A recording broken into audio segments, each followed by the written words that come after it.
Welcome to the Business Trendsetter Podcast, where we talk about trends and teach you how to use them to grow your business. My name is Manny Turan. And I'm Adam Hartung. And we are Spark Partners. To learn about how to grow your business using trends, please go to our website at sparkpartners.com. On today's episode, I want to talk a bit about what's happening right now a lot in the world of small and medium and even large business. And that has to do with the fact that people are looking at 2022 and doing some strategic plans. And at Spark Partners, we talk a lot about this and how we feel that it's kind of upside down how people do this. They typically look in the rearview mirror when they make their plans for the next year. They take what they did the previous year, previous quarter, and they tack on 15% growth, and boom, there's the bogey for next year. So Adam, let's sort of dial in on where you uncovered the fact that was fatally flawed, and let's then dovetail into what these small business, medium-sized business owners and executives can do right now. Right, we're just entering into the end of the year here, 3 more months before the new year. It's a perfect time. Let's chat. Well, I guess my career started back in the early 80s, and I was struck by the fact that every big corporation I knew would always start their business planning with what were the results from the previous year. Typically, then they would reach back an additional 2, so they had a 3-year run, and they would then plot that on a map, on a chart, and they would extend it out for another 3 years. And that was the beginning, middle, and end of how they would set their goals. And I was just absolutely struck by the fact that there was no external data at all used to figure out what the goal ought to be. If the line was fairly flat, they blamed it on the market being flat. If the line was what could be seemed to be unrealistically high, then they said, well, the market had a great year this year, and we're just planning on that to go ahead. So there was no real serious thinking about what's going on in the world and what external factors would have an impact on their business and how they could try to change. The second thing was that they typically didn't try to sit down and think up a really big goal, that's something that could stimulate the organization. Jim Collins, I'm not a fan of his, but he came up with what he called a BHAG, big, hairy, audacious goal. And that caught on with a lot of companies because it was a cute phrase, BHAG. But I like to always say to small and medium-sized companies, a phrase you and I have used a lot, Manny, which is, what's your path to $1 billion?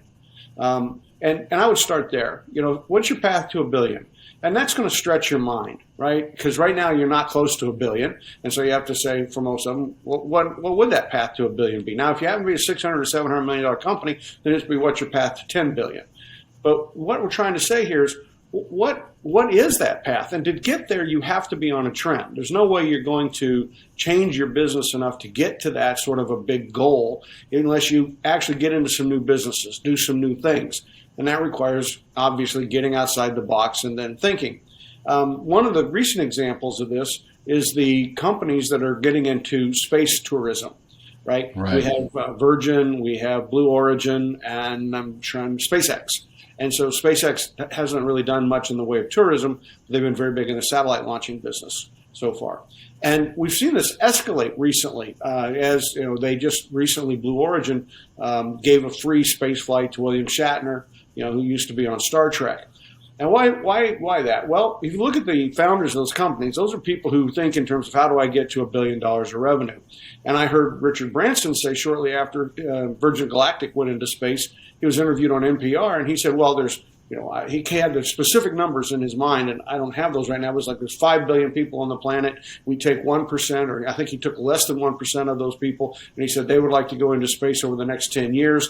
Then he broke that down by country. Then he broke that down into pricing. Original pricing starts at $100,000 a ticket, and he extrapolated it out as volume goes up and the number of vehicles go up, or the number of planes go up. He gets it down to like 10,000 to 8,000. And he said, by the time we reach this out 3 years, we're $1 billion company.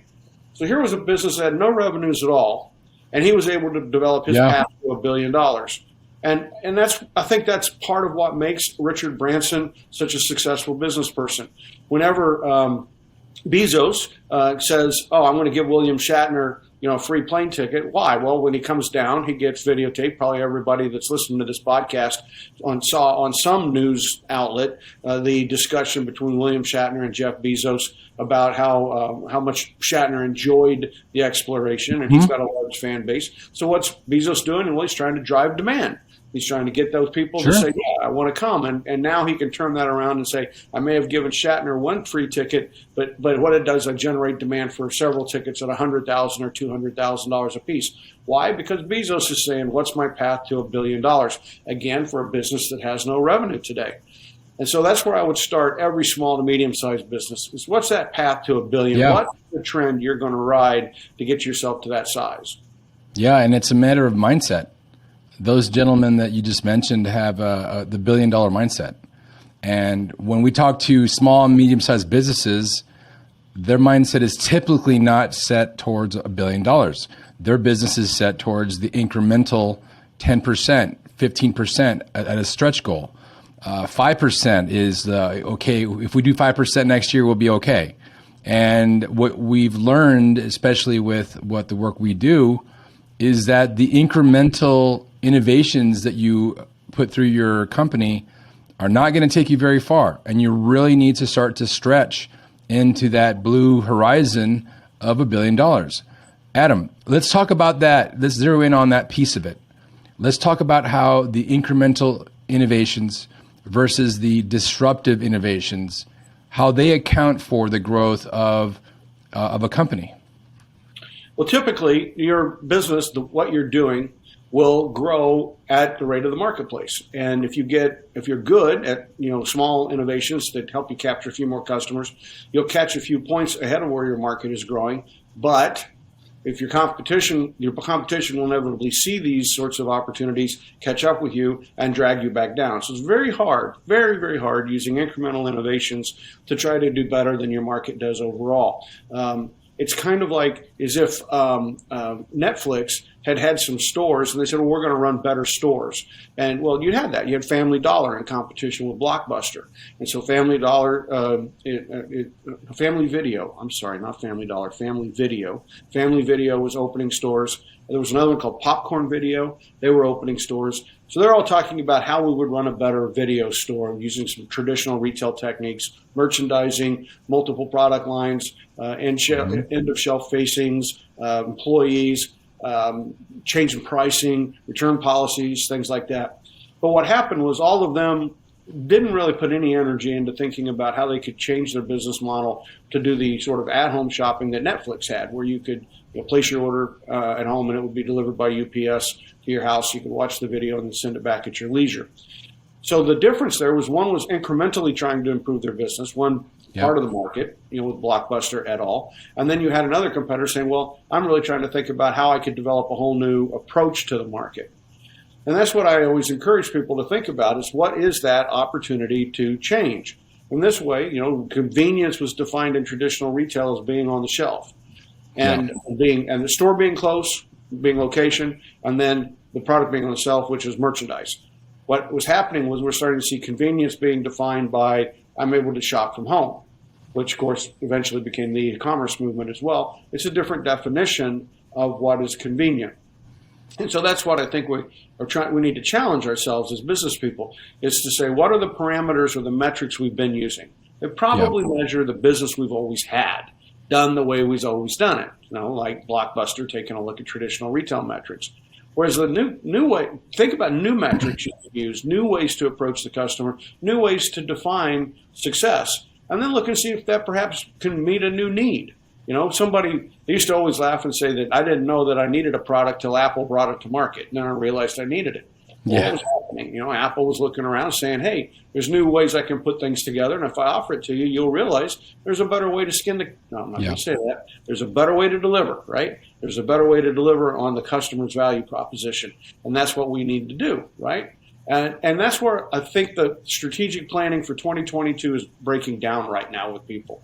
Not very many of them are sitting there really saying, what are my customers' unmet needs? Or how could I revolutionize their satisfaction using some sort of new technology or some new approach?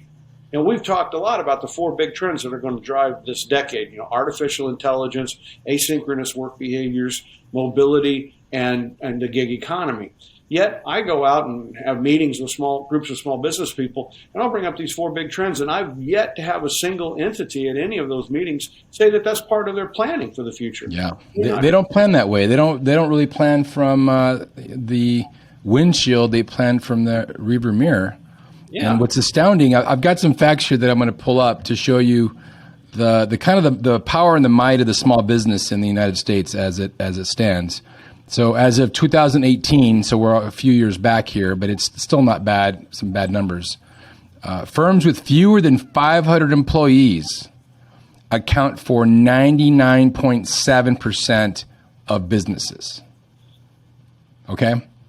You can imagine that. It's just an incredible amount. Firms with less than 100 employees accounted for 98.1%. And so what do these numbers tell us? They tell us that there are tremendous amounts of people, and by the way, totally, as far as businesses here in the U.S., there's over 6.1 million employer firms. So that's a firm with one or more employee. And what's remarkable about those is how many of those 6 million are actually thinking about 2022 with intent, and how many are just kind of winging it? I would venture to say that 99% are just winging it. What would you say, Adam? Yeah, they're reactive, highly reactive. They would say that their strength is that they're adaptable to the marketplace, that they can move on a dime. But the problem is that they're moving in a reactionary mode. So instead of having a scenario plan, thinking what's this all likely to look like in 2025 or 2030, they're saying, hey, I saw something happen recently, let me react to that. And the problem becomes you're chasing the next shiny thing that comes along. Let's chase this, let's chase that, let's chase something else. And you're not being, as you said, working with intent towards a plan that could get you to a very large revenue number. Give you an example. I'm always out there looking around at trends, but I'm also looking at what's happening in the marketplace and how people react to it. And there's a television show on broadcast TV called The Neighborhood, and it stars an actor by the name of Cedric the Entertainer. And Cedric's got to be in his 50s at the very least, right? And I noticed on a recent episode that Cedric the Entertainer was sitting in the environment of his home, and there's other people around, and he was making requests of Siri. There was a Siri-enabled, Alexa, making requests of Alexa. There was an Alexa-enabled device in his house. Now, okay, that's kind of interesting because now we have popular culture showing a form of artificial intelligence in the living room of someone's house. That's one of the first times I've ever seen that in something like broadcast television. But what was more telling to me was that whenever I asked other people if they'd seen the episode, and they responded with, yeah, I watched the show, then I would say, did you notice Cedric the Entertainer talking to that device? None of them remembered it. Since none of them remembered it, that tells you just how common it is. Nobody saw it as extraordinary that a 50-plus-year-old African-American male sitting in his home would be talking to an artificial intelligence device. So it's now mainstream. That's the point. It's mainstream. And yet, I sit there in front of groups and I'll say, how are you deploying artificial intelligence in your business? And I just get blank stares.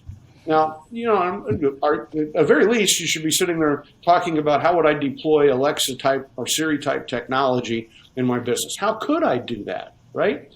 I remember 20 years ago, I would give presentations and I would just hold up a mobile phone and I would say, you're always looking for leads and you want a referral. If I was to refer your company, the odds are very good that the person that I just referred you to would take their phone and look you up on the phone. Do you know what your company looks like on the phone? Do you have a good projection? Do you have a website? Do you have a website at all? And if you have a website, is it mobile enabled? And does it function well? Does it display your information in a very good way? And 20 years ago, people kind of look at me like they had never thought about that. And that's what I'm trying to say now about, well, here's an artificial intelligence enabled device. There's a whole bunch of them out there, right? And are you thinking even how you would use that in your business? Yeah. If you gave away products like Echo, which are very inexpensive to your customers, could you give them away, and could they use them in a way that would be adaptable for your business? If you're in the auto parts business, could you hook one of these things up so that the mechanics out there in the small mechanic shops could talk to it to have parts delivered, rather than having to crawl out from under the vehicle, take a phone, make a call, or go online, use an app, try to find a part, and schedule delivery? Could you use these artificial intelligence items? How would you use them? Same way with working with gig workers. How could I use gig workers in my business? Yeah, I was part of an event yesterday called the Governor's Celebration of Innovation. We were finalists. My other company, Ciox, was a finalist, and one of the other finalists in another category was a company that services the needs of restaurants and bars to find gig workers on the spot. There's a situation there where you've got an event, a wedding, you've got a dozen people that are going to be there at the wedding working. Something happens and two of them call in at the last minute. How do you fill their spots of maybe it could be a bartender or a hostess or whatever. So this is basically an app that you can fire up and say, okay, I need a bartender and a hostess tonight on the spot over here at this resort. And so there's a marketplace. So I saw that and I gave them, a little extra applause, because they're looking at the changing demographics of the way that work is performed, and they're taking advantage of it, and they're growing like crazy. It's called Quick, and for them, it's a great place to be. Now, to kind of go back to the conversation we were just having here, those 6 million small businesses out there, this isn't for all of them, right? Not all of them really care about growth. You and I have both been in conversations with people, and we talk about growth, and they shake their head and they say, I don't want to grow. So what are some metrics that you have, Adam, regarding companies' growth and survival? Well, what we know is that if you don't maintain revenue growth of 10% per year on a consistent basis, your survival is going to be short-lived. You will eat up your resources, and things will go badly for you. Now, this takes longer than a year or two. Why? Because you have resources, and you will funnel your resources into the business serendipitously and very carefully without really thinking about what you're doing. So, for example, you stop paying yourself a bonus. You stop covering your costs of your automobile. You stop paying yourself a salary. You say you'll take it out of equity. You have a building that you're using. You own the building. There is no mortgage on the building, but you don't pay yourself any rent. So since you're not paying any rent, you're subsidizing the business. There are a lot of, have your children working in the business. Maybe you don't pay them a full wage. They come in after school, they work a little bit, but you're not giving them a real wage. You're subsidizing the business. So this is what happens. The reality is that in today's world, the economy grows at 3%, maybe more or less, but it's pretty much 3% over a long period of time. Start with that. Next year will probably be greater than 3%, but we want like 4 or 5. But start with 3. Now we've got to cover inflation. Well, right now inflation is 5% year over year. Let's say that maybe isn't going to continue. Let's say it goes to the average of 3. So now we've got 3% growth, 3% inflation. You got to grow at 6% just to cover those two. But then back to that concept of return on capital. Right? You have some equity in your business, some form of equity in your business.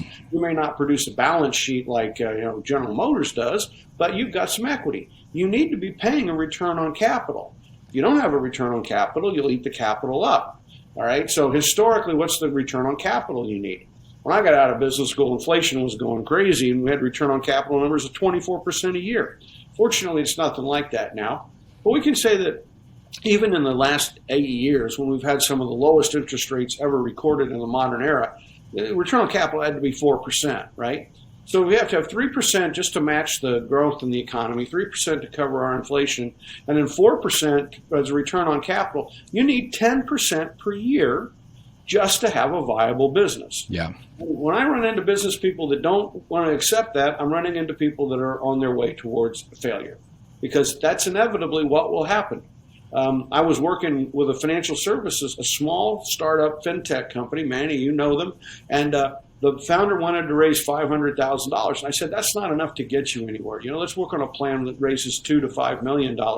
And his reaction was, I don't want that much money. And I said, what do you mean I don't want that much money? He says, I wouldn't know how to use it. And I said, well, wait a minute, what's your revenue projections? He says, oh, I want to get to $1 million. I said, well, how are you going to get to 20 million? He goes, I don't know. I don't have a plan for getting to $20 million. Well, needless to say, he never got funded, because every time he would talk to somebody and they'd say, well, I really like your idea, but it's not worth my while to give you $500,000. He was talking to, say, a family office, somebody from the Waltons or another wealthy family. And I said, $500,000, I can't track that. My minimum entry point is really $5 million. I like your idea. What would you do if I gave you $5 million? Would you go out and look at that and come back with a plan? And his answer was always, no. That's ridiculous. Yeah. That is absolutely ridiculous. But he's no more ridiculous than the person who says, I don't really care if I grow my business. I just want to stay at, the revenue I have now, cover my costs. Well, that's a lifestyle, okay? And even then, those lifestyle businesses still need to grow. It's a matter of you're either going to be eating away whatever equity you built into the business, or you're going to, like you said, be creative in how you shuffle your allocations around to make sense for you to make those decisions of not wanting to grow. Yeah, effectively, it's not a business, it's a hobby. For many, I was a motorcyclist for many, many years, for most of my adult life. And my children were all motorcyclists. And so I was a pretty frequent customer of motorcycle dealerships. And the reality was that you learn very fast that there's a handful of motorcycle dealerships that are run like businesses, but most of them were hobbies. Some fellow who liked motorcycles could go get a Honda dealership or a Kawasaki or a Suzuki dealership, get it for a little bit of nothing. Maybe, the money would be owed to, they'd say, okay, your franchise, your dealership's going to cost you $250,000, but we'll front you the money, you pay it back over time. He's got a little shop, he brings in a mechanic or two, he, puts 20 bikes on the floor, there's a floor plan from the manufacturer, so he doesn't have any money in the inventory, it sets up there. The guy's coming to work, and he'll spend all day trying to negotiate the sale of one motorcycle with somebody, between, is it going to sell for $4,800 or $4,500, and he'll spend all day talking about it. That's not a business, that's a hobby. No. And that's why the turn is high, and you never saw much success out of them. Yeah. However, there was always if you hung around, you'd find somebody who's serious about this. Hey, I want to grow this dealership. I want to make it big. I want to make millions of dollars out of it, and that means I'm going to turn motorcycles. I'm going to bring people in. I'm going to sell bikes. I'm going to do it quickly. And that's the mentality that you have to have no matter what business you're in. And if you don't accept that you have to have that growth, if you don't accept that you have to have that hunger for growth, then you really aren't an entrepreneur. No. You might be somebody who's got a lot of spark, and you might have a lot of, might be an inventor, you might be an innovator, you might be a forward thinker, but you're not an entrepreneur. No, I making a business out of it, and making a business requires 10% growth or more. At least, yeah. And I can usually tell within the first minute of talking to an entrepreneur, a business owner, whether or not they're growth minded. It's quite simple. You ask them what they do, and they tell you what they do, and they stop, then likely they're the status quo kind of a business owner. But if they tell you and they're excited and they show enthusiasm about what they're doing and why it matters and how they're going to be ready for next year. I have a friend who owns a winery, and he's one of the largest here in the Southwest. And you get him started, and he's telling you about how he's going to be that $100 million company. Right. And you don't even, I didn't ask him specifically, what are your growth plans? But that was coming out of his mouth the first time I started asking him about his business. And then there's other people I talk to that, how about your business? And they say, well, yeah, we're a craft brewery and we make good beer. Okay. That's it. In Tucson, there was 25 craft breweries 2 years ago. Now there's, a little bit over half of that. And the reason why is a lot of those companies didn't survive through the pandemic. And the reason they didn't survive is because they didn't have that mindset of growth. They didn't find opportunities. They bumped into a few walls, and it was, woe is me, and they packed up and went home. And I'm using these terms with a little bit of tough love, because I've been in that situation, both plus and minus, where hey, I know how it's like. I know what it's like to write personal checks to cover payroll. I've had to deal with the bankers, and I've been there. But if you really want to grow your company, you have a mindset that is going to take you to that $1 billion. And even if you never reach it, if you're a little corner ice cream company, even if you never really, intend to reach it. At least if you have that mindset, you'll start to build that into your culture, quote unquote. We love and hate that term. It's a matter of how you do your planning, how you do your execution, and how you run your business. There's the restaurant industry is one of those industries that people know is pretty much knock down, drag them out, daily fight to be in business. Tough way to make money, lots of failures. But if you're looking, I talk to people in that business, I effectively see a lot of people that really aren't entrepreneurs. They're cooks or chefs or people who like to talk to other people, and they think, I'd like to have a restaurant so that I could, eat my own restaurant or serve at my own bar, these kinds of things. Out of Chicago, about 30 years ago, there were a couple of fellows who said that they were going to get in the restaurant business. And what they did was they said, where do people want to eat? Where would I have a good restaurant? They picked a location. Then they'd say, what sort of a concept would do well there? They'd open the concept. And if the concept didn't take off fairly quickly with a lot of growth, they would change the concept. They'd go from, start with Italian, go to French or something else, right? And they grew not by doing a franchise of saying, I make great barbecue, I want to put 20 barbecue shops up, which is the way most people would go about it, trying to, just do more of the same. But instead they would say, hey, over here's another community. It looks like it could use a restaurant. Can we get a good location, good parking, all that, and put a concept in and see how it goes. And they named their company Let Us Entertain You, Lettuce, Let Us Entertain You. And it's in this knockdown, drag out business, they grew a company that was wildly successful. After they opened 10 restaurants, they were making a lot of money. They had no trouble funding restaurant growth. They were so wealthy by the time they'd been in business 15 years, they had their own 727, which eventually became a 747, which then they went back to a 727 so they could fly around the country, put restaurants in New York, put restaurants in Seattle, put restaurants in LA, San Francisco, Las Vegas. They were all over the country. And again, the concept was, I pay attention to trends. I'm looking at what the trends are. I'm looking at where people have an unmet need for restaurants. And then I come in and I try to meet that need. And there might be other restaurants in the market, but do they have sufficient of certain kinds of restaurants where the palate is going? And then they would pay attention. And if the revenues weren't good at the restaurant, if the revenue started to falter, they had no qualms. They shut it down and changed it, right? Even if it had gotten 2-3 stars in the local newspapers, been written up. I don't know if any of them ever got a Michelin star, but they certainly were very successful restaurants and were very well liked. But like I said, if that food, if that concept, the menu they had, if they couldn't keep it fresh and keep people coming in and keep the revenue going up in that particular site, then boom, they closed it down, changed it over, made it into something else, and opened it again. And then went back on the growth spurt, or if it didn't in 6 months, shut it down and change the concept all the time. And it reminds me of a guy here in Tucson. His name's Sam Fox, that back in the late 90s created a series of restaurants. He collectively called them Fox Concepts. And he built success. And, like you said, he tried stuff out. If it worked, he did more of it. If it didn't work, he closed it down and moved forward. And through his what amounts to 20-year career from 98 to about 2 years ago, he amassed these very successful restaurants. He got bought out by the Cheesecake Factory. They bought all his concepts. And the nut was over $400 million. Now, that's obviously a shining star, right, in the whole sea of restaurants. But why he succeeded was because he used the customer as his bellwether.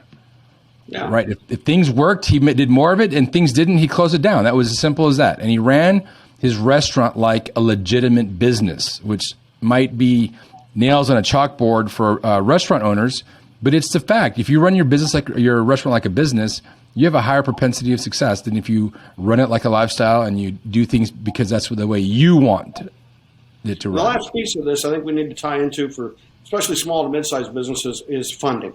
There's a lot of people out there in small businesses that say, I have to raise the money for my business and I don't have the money to expand the way you're talking at them. And I tell them they're completely of the wrong mindset.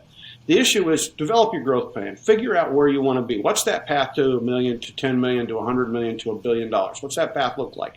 Build it on trends, artificial intelligence, gig economy, asynchronous work behaviors, whatever. There's a lot more trends than those 4 big trends that we talk about all the time, but build it on those trends. Then as you map out your path, you'll start selling, right?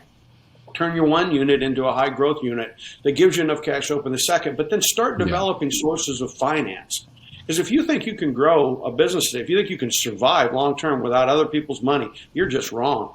You're wrong. I mean, it takes money in business. And in the old days, it was hard to raise money, so there was a lot of scrapping around and you could survive quite a while. But today, you're in competition. You could run a restaurant for 15 years and some person could come in, open a restaurant, be successful for 6 months, demonstrate that they've got a path to the future, and they can go out and crowdsource or crowdfund some money. They could go to a family business, a wealthy family with the family office.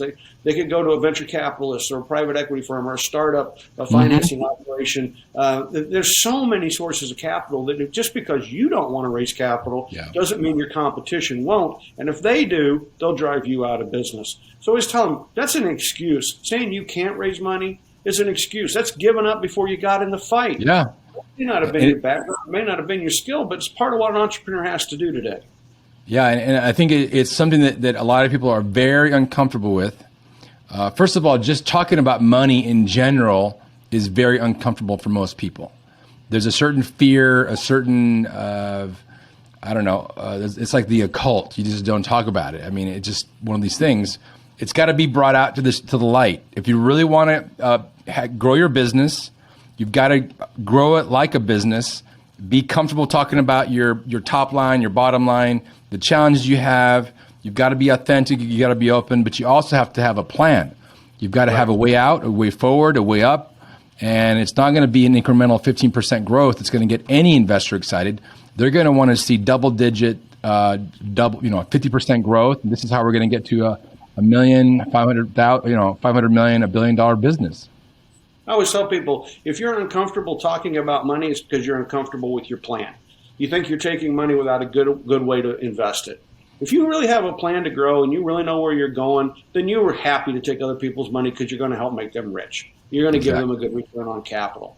But so the fact that you're saying, well, I'm uncomfortable going and asking people for money just tells me then you're uncomfortable with your plan. You're uncomfortable with whether or not you can be a successful entrepreneur. And if you're not comfortable that you're going to be successful, you're right. I shouldn't give you my money.